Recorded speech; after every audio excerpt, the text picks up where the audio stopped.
My fate is bad. That's what he told himself for years. Not once, not twice, but every time life didn't go his way. Whenever something went wrong, he blamed luck, timing, other people.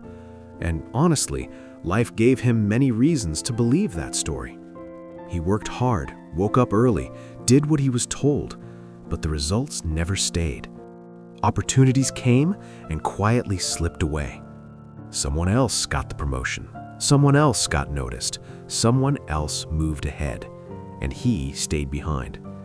At first, he tried to stay positive. Then he tried harder. Then he just got tired. Every failure came with an explanation. If I had better luck, if I was born somewhere else, if life was fair. Slowly, blaming fate became comfortable.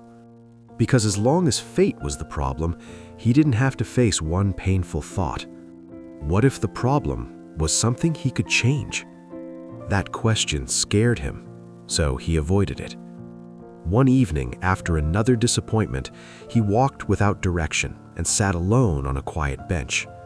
The noise of the world felt far away. His thoughts felt heavy.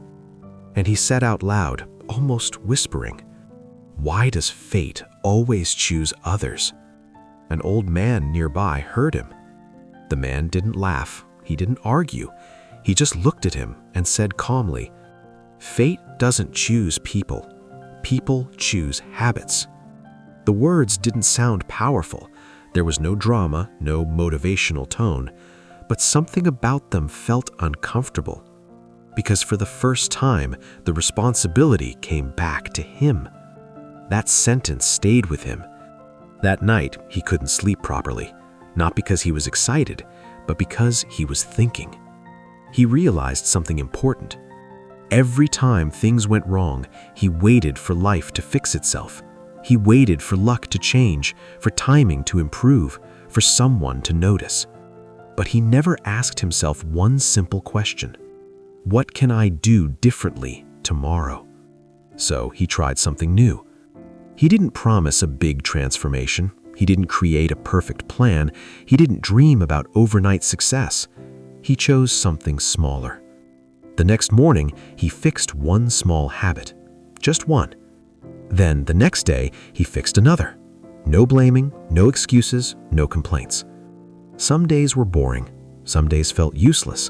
Some days nothing seemed to change. But he kept going. Quietly. Weeks passed, then months. Life didn't suddenly become easy. Problems didn't disappear. But something important happened. He stopped feeling stuck.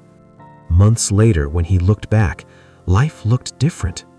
Not perfect, not easy, but moving forward. And that's when he finally understood the truth. Fate didn't change. He did. When you stop blaming fate, you stop waiting. And when you stop waiting, you start building your future.